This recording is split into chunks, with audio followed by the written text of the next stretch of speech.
Yo, it's Yerk, and on this episode of Creative 101, I'm going to teach you guys everything that there is to know about the real-time clock device in Fortnite Creative. Now, this device is nothing like any of the other devices that we have in Creative. We have timer devices, we have time settings, but this time clock is linked to the real world time, which not only makes it one of the coolest devices ever, since it allows us to make our own live events, but it can also let us make things like daily reward systems, and I have a tutorial on that coming in the very near future. Now, since this device came out, I've gotten loads of comments that say that this device is just too confusing, that the device doesn't work. I'm gonna make all of that make sense in this video, so let's actually start by just placing one down, and if you look at the device, you can see that it's not set up because all the numbers are just set to zeros.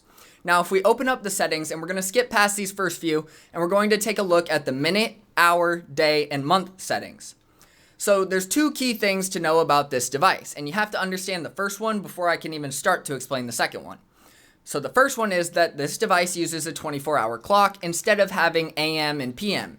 If you don't know how to use a 24-hour clock, you guys can either Google the time conversion, or if you want something to happen during the PM, you're just going to take whatever time you want that to happen. So for example, let's just use 7 PM. And you're just going to add 12 to it. So 7 plus 12 equals 19. So if you wanted something to happen at 7 PM, for the hour setting, we would put 19. If you want something to happen at 7:30 PM, you would still put 19 in for the hours, you would just put 30 in for the minutes. For the day and the month setting though, this is the same as if you just write out the date. So let's say we want to make something happen on Halloween or October 31st. We would set the day setting to 31 since Halloween is on the 31st day of October, and we would set the month to 10 for October.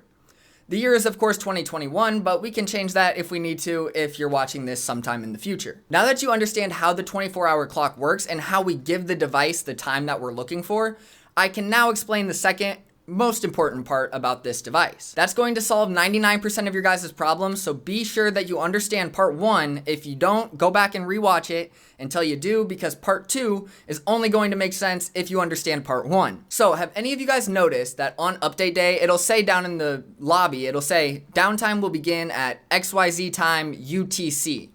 Well, that's because that's the universal time worldwide. And since Fortnite is a worldwide game, they use this time zone as it's meant to be easiest to convert to your respected time zone because there's so many different conversions all around the globe. UTC and GMT are just two different names for the same time zone. Our real-time clock device only works in GMT.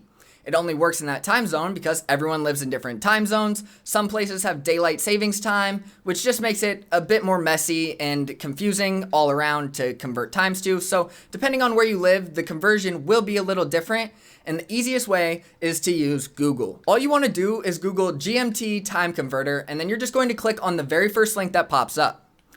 Here, it should automatically set your local time zone. If it doesn't, you can just search for your city or your time zone up here. Then you need to set the date you want this to occur. So let's use the same example and use October 31st at 7:30 PM. Once we do that, we can use the slider down here to find the time we want. So once we have the October 31st up here, we can come down to our slider and we can scroll this all the way along the bottom until we get to our 7:30 PM. Once we drag this to 7:30 PM, we want to come up here and click the 24-hour clock. Now you can see why this has caused so many issues for a lot of you, as if we look, October 31st at 7:30 PM in my time zone is actually November 1st at 12:30 AM GMT. So hopping back into the device, you can see where this could get confusing and where the device could not work because you're setting it up for your time zone and not GMT, and that could affect things like the date, the time, everything. It's all going to be different depending on what time zone you live in. Even though we want it to happen at 7:30 PM in my time, that's not what time zone the device is reading. So hopping back into the device settings, we're actually going to need to put the minutes to 30, the hours to 0, the day to 1, and the month to 11 to make this device actually work at 7:30 PM on October 31st in my time. Again, this will be a little bit different if you don't live in my time zone, so you guys will need to use this website to help you guys when making your own live events or whatever you're making converted to your own time zone.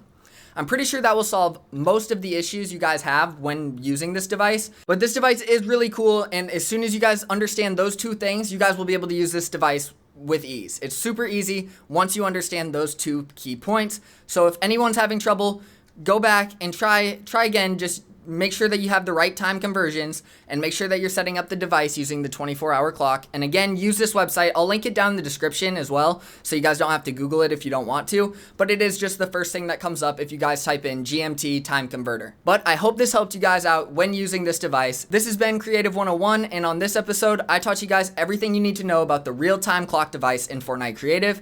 Thank you all so much for watching, and if you enjoyed, be sure to drop a like, and if this helped you out, be sure to subscribe. But don't forget to click here to watch more Creative 101 episodes on how to use some other devices. Thank you all so much for watching, and as always, stay